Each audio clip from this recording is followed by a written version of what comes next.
وما أمروا إلا ليعبدوا إلها واحدا لا إله إلا هو سبحانه عما يشركون.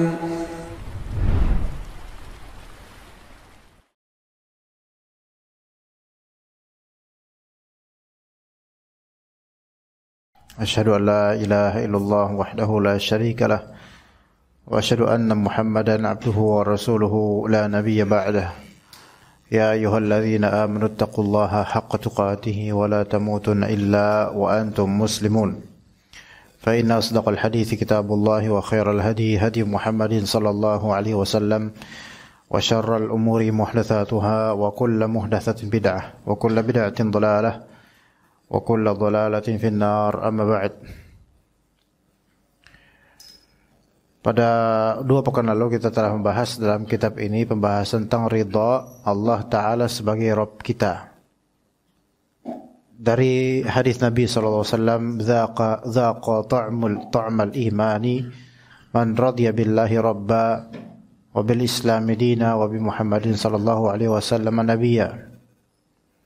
Orang yang ridha Allah Ta'ala sebagai Rabbnya, orang yang ridha Islam sebagai agamanya, orang yang ridha Nabi Muhammad sebagai nabinya, itu akan merasakan rasanya iman. Kita telah membahas yang ridha terhadap Allah, masalah ridha Allah Ta'ala sebagai Rabbnya, yaitu ridha yang melazimkan adanya rasa bahagia dengan mengetahui bahwasanya penciptanya adalah Allah, pemberi rezekinya adalah Allah. Dia senang dengan sifat-sifat rububiyah Allah Azza wa Jalla. Dia bahagia dengan bagaimana Allah Ta'ala mengatur hidupnya dan memberikan kronologi dalam hidupnya dari kecil sampai saat ini. Dia bahagia dengan itu. Dia terima dengan takdir Allah Azza wa Jalla dalam artian dia mencintai Allah Ta'ala dengan segala pengaturan, settingan, dan ketentuan darinya.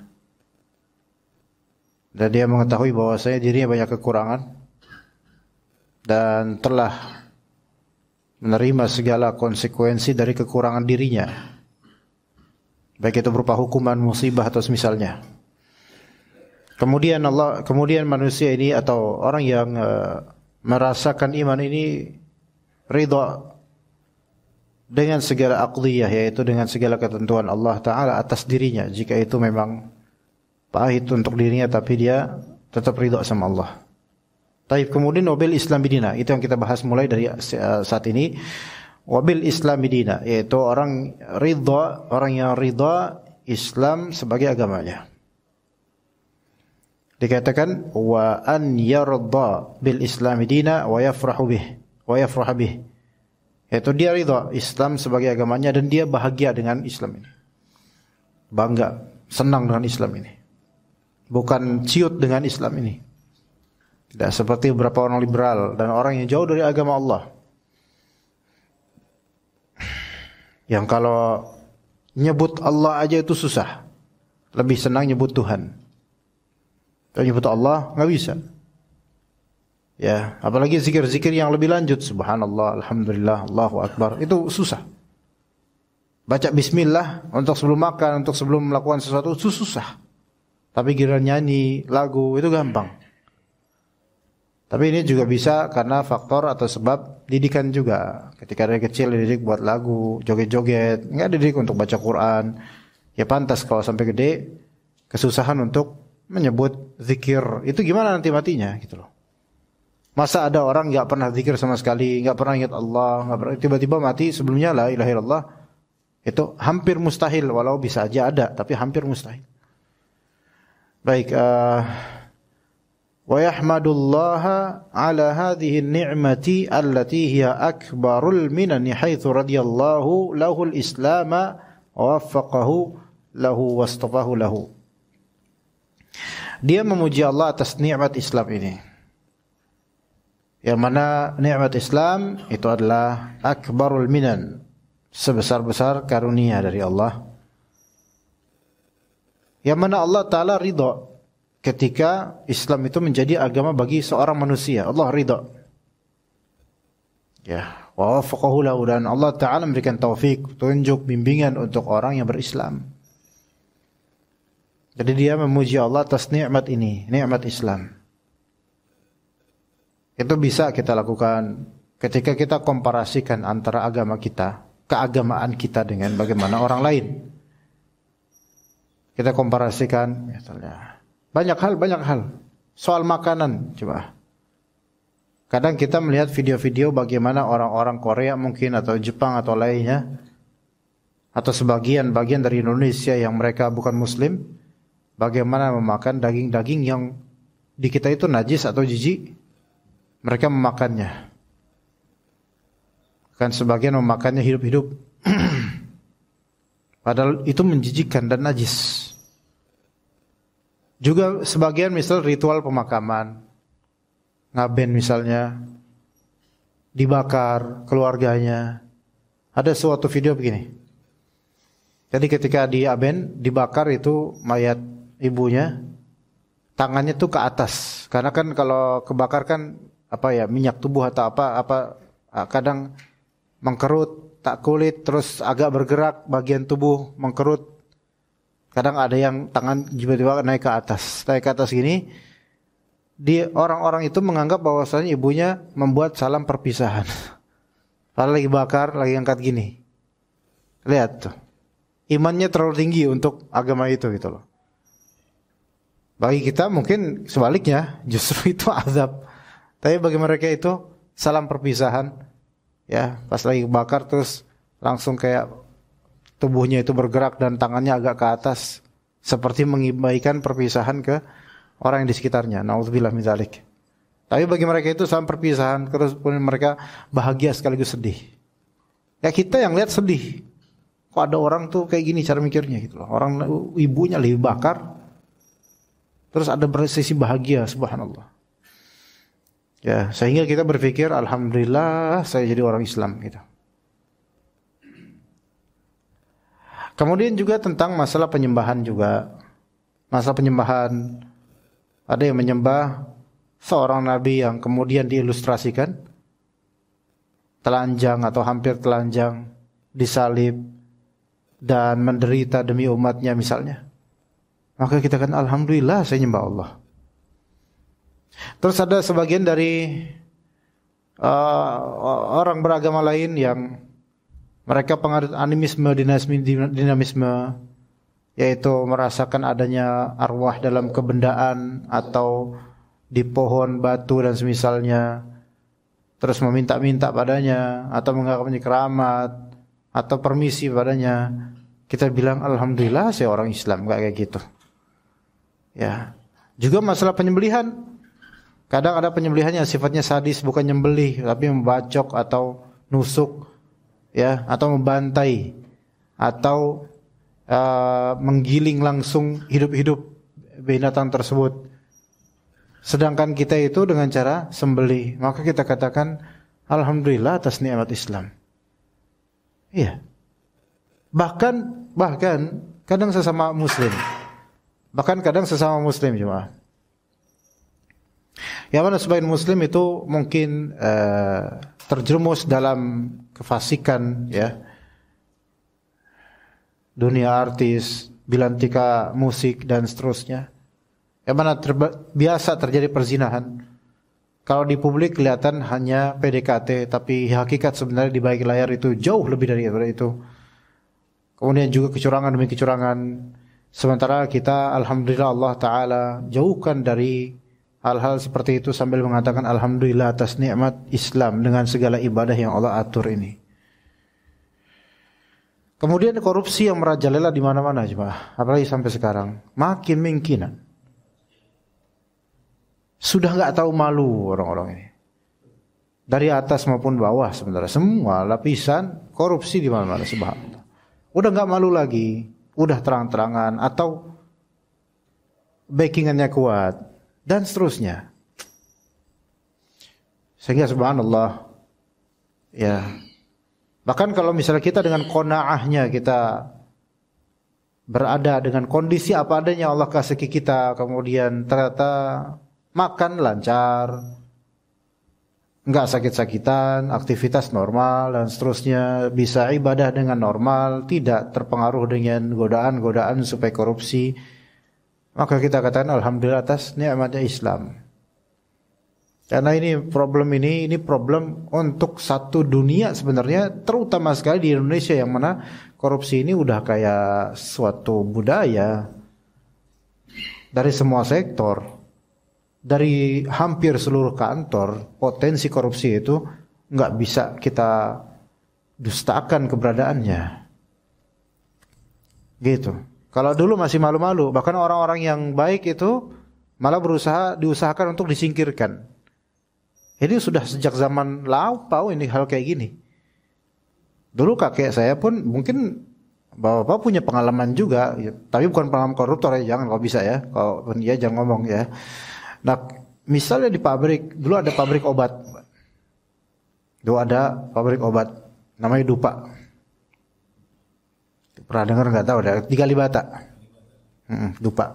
Populer dulu.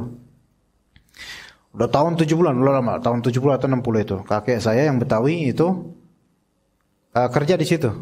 Dan kakek saya ini sangat miskin karena jujur. Ya. Ya jangan ditiru juga. Ya jujur kalau bisa kaya gitu. Sangat miskin, alhamdulillah karena jujur juga sih kira. Sementara di situ banyak yang memang korupsi sebenarnya. Dan ini bisa dikatakan jarang yang kayak gini. Itu zaman itu Pak, 60-an 70-an Pak. Kemudian suatu ketika memang diusahakan untuk dibunuh sebenarnya kakek saya. Dengan kalau dulu kan memang orang-orang tuh sebenarnya masih polos ya. Jadi trik-triknya kadang-kadang itu kaku aja gitu. Jadi lagi duduk terus ada dari bagian atas tuh benda keras itu didorong, ya standar aja gitu ya. Tapi Allah kasih itu tiba-tiba pengen diri aja. Diri ternyata jatuh itu benda nggak kena, jadi nggak jadi mati. Allah lindungi. Kenapa begitu? Karena beliau rahimahullah jujur. Dan beliau tahu siapa-siapa yang enggak jujur. Memang enggak speak up keluar, cuman orang-orang yang tidak jujur.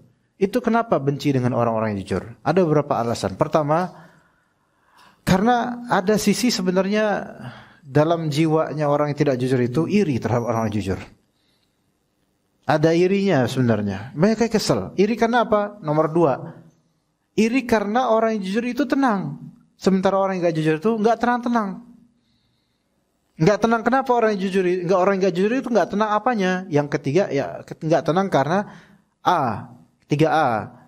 Gak tenang karena bohongnya dia, tidak jujurnya dia. B, gak tenang karena dia akan berantai untuk mencari berikutnya. Jadi orang-orang yang korupsi itu di antara hukumannya adalah Allah buat dia untuk minta lebih, cari lebih. Proyek-proyek yang terbengkalai banyak Pak. Dan kadang molor lama karena morotin anggaran. Ya bapak-bapak lebih tahu daripada saya. Ya. Jadi kalau kita ada gedung terbengkalai, dulu digadang-gadang gini, terus habis itu ada lahan terbengkalai, padahal tadinya rencananya mau gini. Proyek di jalanan banyak banget, apalagi menjelang akhir tahun, 5 bulan menjelang akhir tahun itu udah mulai banyak. Kita semua tahu pasti ada masalah korupsi balik itu sebenarnya. Ya, dan orang-orang yang sudah pernah kerja di sektor itu sebenarnya bisa menceritakan jauh lebih banyak daripada yang kita duga. Dari tindak korupsi yang memang itu sudah menjadi budaya, bahkan kalau nggak korupsi itu malah justru aneh bagi orang-orang ini. Yang jujur itu malah justru termarginalkan, terasingkan, bahkan kalau bisa di take down. Maka jemaah sekalian rahimakumullah, kalau memang misal masalah kita ada yang seperti itu, taubat, kalau bisa harta yang memang tersisa dari itu kita kita bersihkan di jalan yang benar dan sisakan untuk keperluan kita saja yang ada. Adapun yang clean alhamdulillah bersih dari itu, maka insyaallah itu kebaikan. Mudah-mudahan alhamdulillah. Tapi seseorang pendosa punya masa lalu dan orang yang saleh pun belum tahu masa depan. Jadi nggak ada orang yang bisa memastikan dirinya ya. Jadi artinya pendosa punya masa lalu. Artinya kalau Anda masa lalu punya dosa banyak, Anda punya kesempatan taubat. Dan orang yang saleh tidak tahu masa depan. Artinya orang saleh juga jangan merasa dia aman karena kita nggak tahu masa depan. Betapa adanya orang yang saleh karena saking polosnya dia aman. Nah, polosnya itulah yang bikin dia terjerat. Sedangkan penjahat-penjahat, mantan penjahat ini karena udah ngerasain kejahatan dulunya, dia taubat. Jadi manusia bisa berubah. Maka jangan ada yang merasa mentestimoni dirinya lebih dari yang lainnya kecuali dia mensyukuri apa yang dia sekarang dengan taubatnya atau dengan kesolehannya bersyukur kepada Allah dengan keislamannya. Maka orang-orang yang tetap mempertahankan keislamannya kendati pun korupsi merajalela, keislaman itu kan tentu man salimal muslimuna min lisanihi wa yadihi. Orang Islam itu adalah orang yang orang lain itu selamat dari lidahnya dan tangannya, dan di antara bentuk ketidakselamatan orang lain dari tangan kita adalah kita bertindak korupsi. Itu kan merugikan. Itu kan merugikan. Maka siapa yang memegang teguh iman dan Islamnya dengan akhlak masaleh dan tidak melakukan tindak korupsi, maka inilah orang Islam sejati. Dan dia bangga dengan Islamnya. Ketika saya bertanya pada salah seorang yang memang pernah kerja di tempat seperti itu dan luar biasa ceritanya, kan dikatakan bahwa saya bahkan sebagian koruptor itu mereka betul-betul sholat kelihatan khusyuk. Mereka orang yang rajin sholat, kelihatan ibadah, tapi korupsinya lebih ganas daripada orang yang biasa. Sampai sebagian lelucon dari sebagian orang ya, jokes sebagian orang. Kok korupsi di Kementerian Agama kok lebih parah daripada korupsi di kementerian lain? Mohon maaf ini. Tapi itu kenyataan Pak gitu loh. Ya. Terlepas siapa kementerian kita nggak sebutan personal, tapi kan itu kenyataan yang ada di negeri kita. Kok yang pakai agama itu malah lebih parah? Gitu loh. Kalau sektor yang top di negara itu seperti itu, maka jangan tanya ustadz-ustadz biasanya. Kayak sekarang misalnya kita, jangan tanya. Bisa lebih rakus juga, cerminannya ada. Jadi atas bawah cerminannya ada. Begitu jemaah. Ya, maka di mana Islam ketika kita mengendarai atas Islam tapi kita justru mencederai hakikat Islam itu sendiri dengan korupsinya kita. Itu masalah sekarang dan nggak tahu sampai kapan Indonesia ini. Makanya di Nabi SAW mewanti-wanti, idza wusidal amru ila ghairi ahlihi fantazir as-sa'ah. Jika perkara itu tidak disandarkan kepada ahlinya, kepada pemiliknya, kepada ahlinya, maka tunggulah kehancuran, tunggulah kiamat. Wusidal amru ila ghairi ahli. Wusida itu kan kayak wisadah, Pak. Wisadah itu bantal. Ya, jika perkara dibantalkan ke bukan bantalannya, bukan orang yang tepat, disandarkan ke bukan orang yang tepat, ya hancurlah itu perkara. Hancur itu perkara. Ilmu syar'i jika tidak disandarkan kepada ulama melainkan kepada orang jahil, kepada artis, kepada orang yang cuma pintar retorika, hancurlah agama ini. Begitu jemaah. Maka aturan-aturan syariat itu harus dipelajari. Kemudian kita senang dengan aturan-aturan ini, kendati pun kadang bertentangan dengan syahwat atau keinginan kita. Banyak mungkin aturan yang enggak sesuai dengan kita. Apalagi kalau kita kerja di pekerjaan umum di gedung-gedung berkelas, yang mana Anda didukung untuk korupsi, didukung untuk mengambil yang bukan hak Anda, didukung untuk manipulasi, baik data, nominal dan seterusnya. Didukung loh, diberi kesempatan, diberi keluangan, dan semakin tinggi pangkatnya lebih berluang untuk itu dan lebih banyak income-nya. Dan kemudian tergiur di benak, apa-apa yang akan dibeli nanti kalau saya dapat ini. Itu tuh godaan yang tidak ringan bagi banyak orang jemaah. Yang ngerem apa sekarang? Bertakwa pada Allah. Itu yang ngerem. Cuman itu doang. Kalau cuman yang ngerem adalah saya pengen jadi orang baik, itu susah sekarang. Susah Pak. Kalau cuman saya pengen jadi orang baik. Anda pengen jadi orang baik demi siapa? Demi apa? Enggak, saya pengen aja jadi orang baik. Betapa banyak orang ngaku gitu, tapi untuk korupsi diam-diam, ya kena juga, bisa juga. Semua orang pengen jadi orang baik, kan gitu. Koruptor aja aslinya pengen jadi orang baik. Makanya korupsinya diam-diam. Coba kalau pengen jadi orang jahat, terang-terangan. Gitu. Ya. Maka karena Allah, gitu loh. Pokoknya karena Allah, Pak. Bukan karena istri, bukan karena anak, bukan karena makhluk. Karena Allah aja dulu deh. Dan memang itu satu-satunya karena Allah. Maka sekarang itu yang bisa ngerem kita dari kejahatan-kejahatan, korupsi dan sebagainya itu. Ya ini, iman Islam karena Allah ini. Karena Allah ini. Ya. Adapun kalau cuma karena pengen dibilang baik, banyak orang pengen dibilang baik. Tapi karena pengen dibilang baik itulah makanya korupsinya diam-diam di balik layar supaya tetap terlihat baik. Nauzubillah min dzalik. Kemudian berikutnya wa bi Muhammadin sallallahu alaihi wasallam nabiyya. Saya ridha Muhammad sebagai nabi saya, nabi kami. Kata Syekh Sa'di rahimahullah wastafahu lahu wa yarda bi Muhammadin sallallahu alaihi wasallam nabiyya idh huwa akmalul khalqi wa a'lahum fi kulli sifati kamalin. Dan dia ridha Allah Subhanahu wa taala memilihkan untuknya Islam. Dia ridha dengan Nabi Muhammad sebagai nabinya. Karena apa?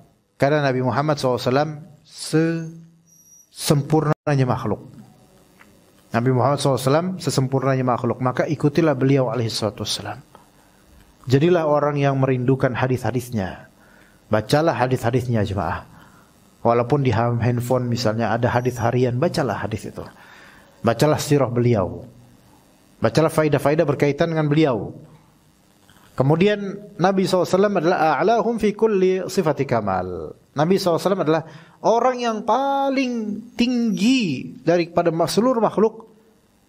Dari segala sifat yang terpuji, segala sifat sempurna kemanusiaan itu ada pada Nabi SAW. Lengkap, sempurna, perfect. Untuk manusia sempurna. Tapi kesempurnaan sejati hanya milik Allah jelas. Tapi Nabi Muhammad SAW sebagai manusia itu sudah levelnya level sempurna versi manusia. Dengan kekurangan manusiawi yang wajar, namun dengan kesempurnaan manusiawi yang di atas rata-rata tentunya. Gak ada yang semisal Nabi Muhammad SAW dari manusia.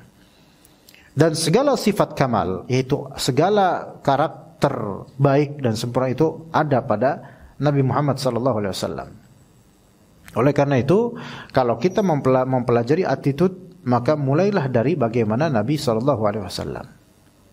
Ya, orang-orang Barat Pak itu kan membuat buku-buku banyak Pak tentang akhlak, tentang self improvement, self development, perkembangan diri, ya bagaimana supaya improve pekerjaan dan seterusnya, bagaimana supaya pikiran kita itu jernih, supaya nggak kotor pikiran itu. Buku-buku seperti itu, buku manajemen diri itu di Barat sekarang cukup hits. Kalau buku-buku ya di Barat sebenarnya yang paling banyak ya novel Pak. Ya buku paling banyak di Barat itu novel. Seringkali kalau orang-orang umumnya Barat, orang umum gitu, reading books, baca buku itu bagi mereka adalah baca novel maksudnya. Dalam sebulan 4 novel dihabisin gitu. Ya, dan ya itu mereka ya. Jadi bukan baca yang berat-berat. Tapi juga dengan teknologi sekarang dan dengan rumitnya kehidupan sekarang dan juga ekonomi yang luar biasa di zaman sekarang, mulai banyak bermunculan buku-buku tentang psikologi, perkembangan, mengembangkan diri. Ya, buku-buku yang tentang kejiwaan, tentang brain, tentang otak, tentang jiwa dan seterusnya. Itu banyak, tentang akhlak dan semisalnya. Jadi mulai ada kesadaran tentang masalah ini. Tetapi jemaah sekalian, orang Islam itu harus punya basic dari awal apa? Contoh figur yang dia ambil adalah Nabi Muhammad SAW. Jadi gini, dalam belajar yang sifatnya imitatif gitu loh. Ada pembelajaran yang sifatnya imitatif Pak.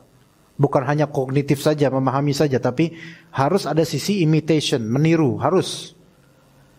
Itu biasanya anjurannya adalah Anda harus punya sosok figur sentral yang Anda tuh mengimitasi dia gitu loh. Saya kasih contoh, Pak. Kalau misalnya bahasa Inggris, kan ada banyak accent. Ada accent American, ada accent British atau British, ada accent Australian, ada accent Indian, ya India. Ya kalau bisa nggak usah deh bahasa Indonesia soalnya. Tapi orang India lebih banyak bahasa Inggris daripada Indonesia. Oke, yang paling populer American sama British misalnya. British itu pun banyak cabangnya Pak, nggak cuma satu itu doang. Anggap ini British pada dia masuk dalam RP, ya namanya RP. RP itu Received Pronunciation, yaitu cara berbicara yang memang diterima pada umumnya di British. Kita tidak bisa meniru kecuali kita punya figur-figur yang kita ambil. Ini adalah pembelajaran yang sifatnya bukan hanya kognitif penerimaan, yaitu ilmu saja, kosakata dan artinya bukan itu saja. Tetapi ternyata kita kan butuh apa? Spelling, pronunciation, kita butuh apa? Pengucapan, pelafalan, pengabjatan dan seterusnya. Yang itu kita harus punya orang yang kita jadikan figur sentral atau figur-figur yang kita bicara mirip sama dia. Itu. Perlu kayak gitu. Orang-orang yang cepat sukses dalam meniru pronunciation dan accent tertentu ini, itu adalah orang yang dia di pikirannya tuh tahu orang-orang ini kayak gini cara ngomongnya. Saya ngikutin fulan misalnya. Misalnya Tony Blair misalnya. Itu suka dengan cara bicara dia. Diikutin. Gitu. Diimitasi. Dan itu cepat suksesnya karena udah tahu dia dimiripin sama orang ini. Dan rata-rata belajar itu yang ya rata-rata ilmu itu banyak yang seperti ini modelnya. Niru. Coba sekarang ilmu tajwid, Pak. Ilmu tajwid. Ketika Anda berguru tajwid, itu jangan banyak-banyak guru tajwid. 1 atau 2 aja maksimal deh. Kenapa? Karena boleh jadi kalau banyak tajwid, ada berapa guru tajwid? Ada 10. Online 5, offline 5. Jadi kaget, itu mau belajar apa? Kira-kira 10 orang itu sama semua enggak ilmunya? Enggak, beda-beda ternyata, bingung saya. Pantesan 1 atau 2 aja. Enggak banyak-banyak. Karena apa? Ilmu tajwid itu ilmu yang ada kognitifnya dan ada imitatifnya. Enggak bisa kalau enggak niru, harus niru. Dan harus ada orang yang sentral, harus melihat mulutnya. Fa, enggak, salah. Beda lagi. Sa, enggak, ini huruf sa, ta, sa, salah. Salah terus karena giginya bentuknya beda gitu kan. Agak tonggol sedikit jadi susah. Tapi harus niru dan harus punya orang yang ditiru. Jadi orang ini harus figur yang dilihat terus gitu loh. Harus imitatif gitu loh. Dalam bahasa, tajwid, ilmu lainnya, orang nyanyi aja kayak gitu kok. Genre-genre yang aliran-aliran itu kan pasti punya yang di-follow, punya tokoh. Maka ditiru, modelnya dimodif lagi kemudian dan seterusnya. Semua begitu. Harus ada. Nah, dalam beragama ini kita harus ada yang kita tiru. Enggak bisa kita merdeka kemudian bikin sendiri. Itu namanya Mama Gufron kalau itu mah. Ya enggak bisa. Bikin sendiri, bahasa sendiri semaunya gitu. Enggak bisa. Kita harus ada figur Nabi Muhammad SAW. Itu sebagai figur sentralnya. Nah, cabang-cabangnya itu para sahabat, para tabi'in, para ulama, mereka lah yang menjelaskan. Bukan mereka yang mengkreasikan, mereka menjelaskan. Ya memang ada banyak sekali poin yang dari salaf, tabi'in, tabi'ut tabi'in dan para ulama yang mungkin tidak terucap atau tidak terwujud pada Nabi SAW, tapi secara kaidah besar itu mereka sesuai dengan bagaimana sunnah Nabi seperti itu ada bisa. Tapi ala kulli hal ada figur-figur yang harus kita ikutin di sini, bukan kreasi sendiri.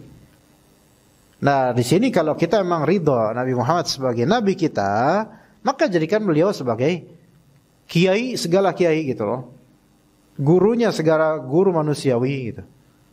Ustadznya segala ustadz manusiawi. Gitu. Kalau kita ridha beliau sebagai Nabi SAW. Karena segala sifat yang sempurna dan baik itu terwujud padanya dari segi kemanusiaan. Wa ummatuhu wa atba'uhu akmalul umami wa a'lahum wa arfa'uhum darajatan fi dunya wal akhirah. Umatnya Nabi Muhammad SAW, para pengikut beliau SAW adalah sesempurna umat dan paling tingginya umat. Paling tinggi, paling terangkat derajatnya di dunia dan di akhirat. Nah, sebenarnya orang Islam ini paling terangkat derajatnya dunia dan juga akhirat. Akhirat itu nggak perlu ditanyakan lagi. Tapi kenapa di dunia ini kok sekarang umat Islam umumnya seolah-olah apa? Rendah gitu derajatnya. Kenapa? Karena banyak dari umat Islam ini kurang pede dengan Islamnya, kurang bangga dengan nabinya, kurang ikut dengan aturan syariat dan nabinya. Gitu jadinya apa yang bisa membuat derajat kita diangkat di atas orang-orang non-muslim. Begitu jemaah. Ya. Jadi kita ini sebagai muslim perlu punya prestasi, Pak. Dan prestasi paling tinggi kita adalah ketakwaan, ikut nabi kita, tauhid dan sunnah itu. Bismillah.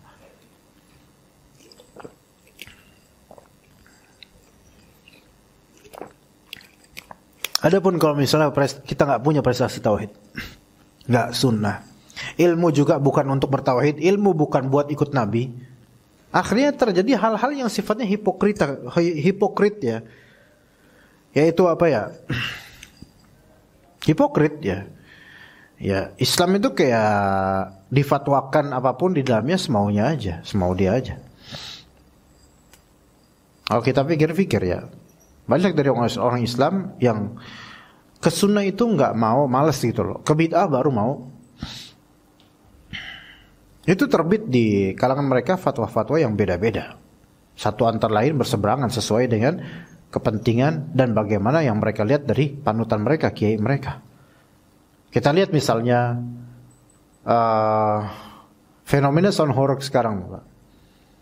Itu coba, sebenarnya itu udah terlalu mudah untuk difatwakan sebenarnya, bahwasanya itu jelas haram. Dari semua ini coba, kan itu di Jawa Timur. Dan banyak kalangan saudara kita di Jawa Timur, dari kalangan kaum muslimin, dari ormas tertentu, udah difatwakan oleh secara ofisial haram. Tapi kemudian kan kiai-kiai ini kan beda-beda. Ada yang mengatakan haram total, tapi enggak, itu jarang yang ngomong gitu, haram total. Ada yang mengatakan haram ketika suara gede. Adapun kalau suara enggak gede, ya enggak haram. Ini biasanya kiai yang apa? Yang juga punya panggung, makanya nggak berani ngharomin. Terus ada kiai lainnya malah justru sebaliknya, enggak haram sama sekali. Enggak, ini malah justru fatwa seperti ini malah merusak umat Islam. Subhanallah, kok kebalik gini pikirannya. Ini yang seperti ini ya emang penikmat juga. Ini susah kalau agama itu sesuai dengan hawa nafsu. Ini yang disebut oleh para ulama sebagai ahlul ahwa, pengekor hawa nafsu. Pengikut kemauan. Kalau misalnya itu sesuai kemauan, dia fatwakan begitu. Tapi coba yang dari awal udah menstigmakan haram total dari awal. Dari musiknya apalagi gede-gede. Udah konsisten ngomongnya. Ente mau pakai sound segede apa gitu, atau sekecil apa, bahkan pakai headset doang, ya tetap haram. Kan konsisten ya. Itulah Islam, itulah sunnah seperti itu. Itu agama seperti. Jadi agama itu jangan belak-bolokin sesuai kepentingan, karena kita masih punya dosa di situ. Pendosa yang tidak jujur adalah pendosa yang tidak mau mengakui keharaman dosa yang dilakukan dengan alasan inilah itulah. Orang masih mending, Pak, kalau misalnya dia pendosa, dia ngakuin itu dosa, udah bagus itu. Nah kalau ini pendosa tapi belak-belokin, nggak ngaku-ngakuin, malah dia alasan inilah, alasan itulah, supaya terlegalisir bahwa saya ini nggak dosa. Ini nggak jujur nih orang. Maka gimana kita mau ditinggikan derajatnya di atas agama lain kalau misalnya pendaku-pendaku agama ini nggak pada jujur, nggak pada istiqomah, ngomongnya belak-belok, mencela-mencela. Ya, kemudian masalah wisata religius ke kuburan dan seterusnya. Terus tawasulan ke Nabi Muhammad, minta Nabi kepada Nabi Muhammad SAW. Itu gimana mau diangkat derajatnya kalau misalnya caranya kayak gini? Tawasulan ke Nabi Muhammad SAW, beliau sudah mati tapi diminta-mintain sama kita misalnya. Gak bedanya dengan orang Nasrani minta kepada Jesus. Bahkan Nabi Muhammad telah wafat, Jesus masih hidup. Artinya orang Nasrani ini minta kepada yang gaib tapi masih hidup. Lah ini minta kepada Nabi Muhammad sudah gaib, sudah tidak hidup juga. Kan downgrade jadinya cara berpikirnya, sehingga orang Nasrani pun ngerasa, lah ente aja kayak gitu. Ngapain larang kami minta-minta sama Jesus? Kalian sendiri minta-minta sama yang udah mati pula. Padahal Jesus bagi kalian belum mati. Mendingan kita dong, kata orang Nasrani gitu. Walaupun orang Nasrani nggak mikir kayak gitu juga. Jadi jangan kasih tahu, ya. Kalau kasih tahu mereka punya senjata, lah, ya sebenarnya senjata mereka juga lumpuh, nggak kuat-kuat amat untuk kayak gini. Tapi kok kelakuan banyak dari orang Islam ini malah zahirnya seolah-olah, kalau dipikir-pikir ya, lebih buruk daripada mereka. Karena apa? Yang diminta-minta itu telah wafat dan gaib pastinya. Karena telah wafat ya gaib. Begitu. Ya. Nanti gimana kita bisa lebih itu. Nah, kemudian atas nama tradisi masih suka klinik ya, ke dukun. Nasrani, bahasa Nasrani udah mainnya nggak main dukun mereka. Mainnya buat trading. Ya. Nanam saham gitu. Ini nanam pelet, nanam buhul apa gitu kan. Keterbelakangan ini luar biasa ini. Mau balik ke zaman Firaun apa gimana? Orang barat udah nanam saham, nanam ini walaupun riba, walaupun nggak benar juga, tapi mereka lebih progresif gitu loh untuk keduniaan. Ini masih aja terkungkung di apa? Nyari tanah kuburan. Ya salam, ya Allah. Ngapain nyantar kuburan Pak? Buat ditaburin di toko sebelah. Lah wala quwwata illa billah. Masih kayak gitu. Jadi gimana mau bangkit ya, kalau masih banyak kesyirikan? Gimana mau bangkit kalau masih banyak kebid'ahan? Kebid'ahan ini yang menghalang kemajuan sebenarnya. Karena kebid'ahan ini termasuk korupsi dalam bagian agama. Kalau korupsi dari segi keuangan, antum sudah ngelihat hasilnya. Kerusakan-kerusakan moral dan juga infrastruktur yang terada. Atau terbengkalainya banyak hal, ya kan? Itu. Nah, kalau korupsi dan kebid'ahan dalam agama, itu lebih rusak lagi sebenarnya. Lebih rusaknya. Oke, kemudian wa faridha bi nubuwwati Rasul sallallahu alaihi wasallam wa risalatihi wa atba'ihi min a'zami ma yuthmiru al-iman wa yadhuqu bihi al-'abdu halawatah. Ridha dengan kenabian Nabi kita Muhammad SAW, ridha terhadap risalahnya beliau dan juga kepada pengikut-pengikut beliau. Kita ridha pada salafus saleh, sahabat, tabi'in dan seterusnya. Itu adalah hal yang di antara hal yang paling membuahkan keimanan. Membuahkan keimanan yang paling besar dalam yang paling besar efeknya dalam membuahkan keimanan, dan hamba ini akan merasakan lezat dan nikmatnya iman tersebut dengan ridha Rasulullah SAW sebagai Rasul kita dan risalah kita terima. Kata Allah Azza wa Jalla surat Ali Imran, "Laqad manna Allahu 'alal mu'minina idz ba'atha fihim rasulan min anfusihim yatlu 'alaihim ayatihi wa yuzakkihim wa yu'allimuhumul kitab wal hikmata wa in kanu min qablu lafi dhalalin mubin." Allah Ta'ala telah memberikan karunia pada orang-orang beriman dengan apa? Allah mengutus di tengah-tengah orang beriman seorang Rasul dari kalangan mereka sendiri, yaitu dari kalangan manusia yang sama dan dari suku Arab gitu kan. Jadi tengah-tengah orang-orang suku Arab, yang mana Rasulullah SAW itu membacakan atas mereka ayat-ayat Allah, menyucikan mereka dari syirik ya, dan kebodohan, dan mengajarkan kepada mereka Alkitab dan Al-Hikmah Sunnah, meskipun mereka dahulu adalah orang-orang yang berada dalam kesesatan yang nyata. Juga di surat Taubah, laqad ja'akum rasulun min anfusikum azizun 'alaihi ma 'anittum harisun 'alaikum bil mu'minina raufur rahim. Jadi datang kepada kalian Rasul dari diri kalian, orang yang sama, suku yang sama, suku Arab, bangsa Arab, yang mana beliau itu akan merasa resah dan tidak enakan hati jika kalian tersiksa. Rasulullah SAW juga sangat berhasrat agar kalian masuk Islam, dan kepada orang-orang beriman Rasulullah SAW sangat-sangat penyayang. Fakaifa la yardal mu'minu bihadzal rasulil karim. Bagaimana bisa orang mukmin tidak ridha terhadap rasul ini, Ar-Raufir Rahim alladzi aqsamallahu annahu la'ala khuluqin 'adzim, Rasul ini yang sangat penyayang, yang Allah Ta'ala bersumpah bahwasanya Rasul ini berada di atas akhlak yang mulia. Taib, kita lanjut insyaAllah. Mungkin kalau ada pertanyaan nanti setelah azan, kita lanjut setelah azan bi'idznillah ta'ala. Taib. Jadi Nabi SAW asyrafu maqam lil abdi intisabahu li'ubudiyatillahi واقتداؤه برسوله ومحبته واتباعه وهذا علامة محبة الله وباتباعه تتحقق المحبة والإيمان. Ya, taib. Jadi itulah pujian-pujian dalam kitab ini terhadap Nabi SAW dan juga betapa ajaibnya jika seorang yang mengaku beriman tapi tidak begitu ridha dengan kenabian Nabi Muhammad SAW atau apa yang dibawa oleh Nabi SAW dari syariat beliau. Padahal justru dengan mengikuti Nabi SAW, mencintainya, ini merupakan tanda-tanda cintanya dia kepada Allah. Begitu.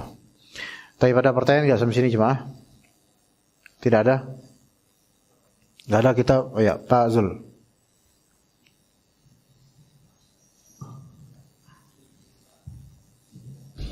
Bismillahirrahmanirrahim. Assalamualaikum warahmatullahi wabarakatuh. Assalamualaikum. Pak Ustadz, terkait dengan pembicaraan di awal tadi, pemerintahan yang sekarang kita rasakan untuk rakyat Indonesia luar biasa. Korupsi di mana-mana, merajalela di mana-mana, dari atas sampai bawah, semua melakukan korupsi. Dan aman saja, dibawa kemanapun aman. Kemudian melakukan atau mengeluarkan keputusan-keputusan yang menurut saya zalim terhadap rakyat.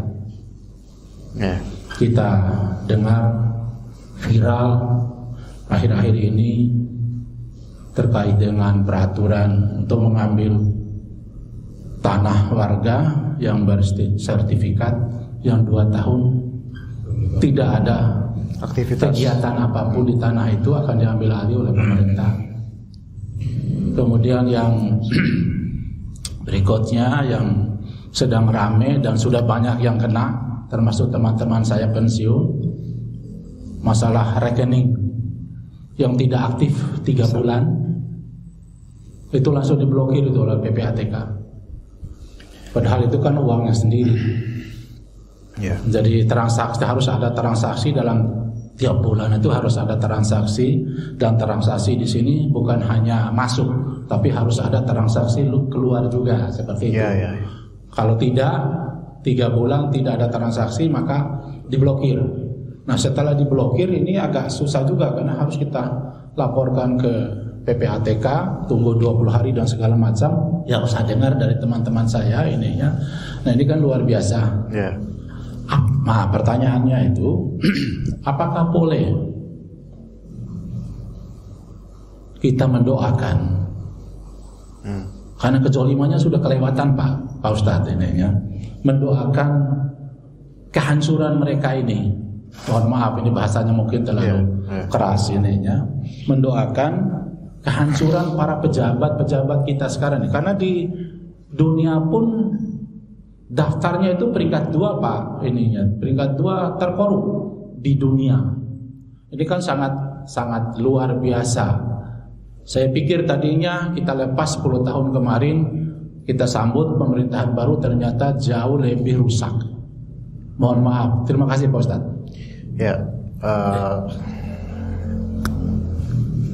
Tentang kezaliman penguasa, itu sudah tentu sudah ada aturannya dalam syariat Islam. Dan yang perlu kita lakukan yang pertama itu memang kita kembali ke Allah dan mengajak diri dulu, karena memang penguasa itu kan lahir dari perut rakyat. Jadi sebenarnya pangkal awalnya itu rakyat, sebenarnya begitu. Lalu lantas rakyat harus gimana? Sementara peraturan-peraturan ini sepihak dan berpotensi kezaliman. Seperti tadi yang masalah masalah apa? Tanah yang tidak aktif. Baik, tidak aktif penjualan atau tidak aktif kependudukan. Itu akan dikelola oleh pemerintah gitu kan. Sebelumnya kita harus tahu juga apa sebabnya pemerintah. Misal, walaupun ini kayaknya belum fix deh. Emang udah fix? Belum kan? Masih baru. Rekening sudah. Oh, yang rekening. Yang ini dulu yang tanah. Terakhir kan mohon maaf data pribadi, data seluruh rakyat Indonesia kan mau diserahkan ke Amerika. Oke. Untuk hal ini yang masalah tanah tadi, yang tanah bertuan tapi tidak aktif selama sekian bulan akan difungsikan oleh pemerintah. Ini kita perlu tahu juga apa penyebab pemerintah itu mau melakukan hal ini. Apakah murni karena kerakusan atau ada maslahat yang pemerintah ingin tunaikan misalnya.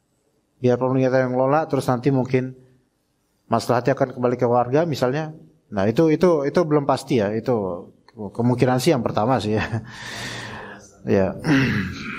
Kemudian juga sebenarnya hal-hal seperti ini, Pak. Kadang di beberapa peraturan ya, sejak lama bahkan sebagian masjid itu bahkan tidak mau pewakafnya pakai akad wakaf di sertifikat pemerintah. Tapi maunya pakai akad hibah. Karena kalau pakai akad wakaf berarti ini kepemilikannya itu tidak personal, sehingga dikhawatirkan pemerintah juga akan ikut andil sehingga tanah atau masjid wakaf itu dikelola pemerintah, bukan oleh warga atau personal yang ditunjuk sebagai penilik. Makanya pakai akad hibah. Kalau hibah kan berarti kan pemindahan kepemilikan, sehingga pemerintah nggak bisa ikut campur di situ. Itu sampai kayak gitu juga masjid-masjid juga banyak, Pak. Nggak mau pakai akad wakaf karena khawatir kalau pakai akad wakaf nanti pemerintah daerah merasa bisa berandil di situ, akhirnya diatur-atur, dikuasai dan jadi lahan bisnis pemerintah daerah. Itu bisa terjadi seperti itu. Jadi udah hal-hal kayak gini memang udah sejarah yang berulang. Cuman gimana kita ini gitu loh. Gini, kalau namanya mendoakan orang yang zalim, kita lihat kalau memang kita secara personal dizalimi oleh siapapun, Pak, ada beberapa pihak yang sebaiknya jangan mendoakan keburukan. Bahkan sampai ada yang diharamkan, seperti mendoakan orang tua. Itu nggak boleh, walaupun orang tua ini zalim, nggak boleh doain keburukan orang tua. Melaknat orang tua nggak boleh, nggak boleh doain keburukan orang tua. Ya, walaupun zalim. Dan sebagian ulama mengatakan pemerintah juga kalau bisa jangan didoakan keburukan melainkan kebaikan. Itu lebih afdal jauh. Tapi bagi yang memang terzalimi secara langsung gitu, ya, bukan terzalimi dengan perantara atau secara umum, terzalimi secara langsung, itu sebenarnya punya hak untuk mendoakan siapapun walaupun pemerintah. Tapi dia memang dizalimi secara langsung gitu loh. Tapi doanya dia itu nggak boleh dipublis gitu loh. Jangan dipublis. Udah dia aja sendiri doain. Itu urusan dia sama Allah dan sama mereka.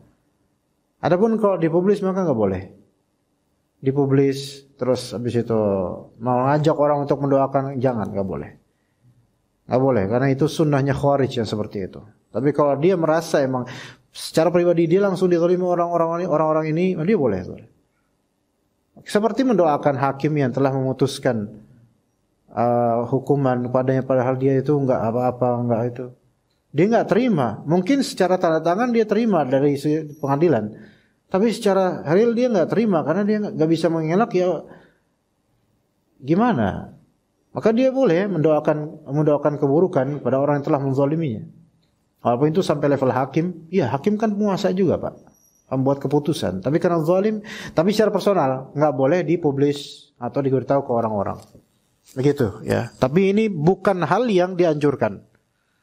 Yang lebih afdal adalah dia mendoakan supaya dapat hidayah dan taubat dari semua itu, sehingga kalau dia dapat taubat, kalau dia bertaubat pasti lebih afdal hasilnya. Dan enggak boleh putus asa akan rahmat Allah. Jadi bukan itu yang direkomendasikan. Terus kemudian yang rekening seperti itu. Data pribadi rencananya, jadi kan kita tahu Pak Zul lebih tahu daripada saya, bahwasanya pemerintah manapun itu, apalagi pemerintah yang di negeri yang sifatnya ini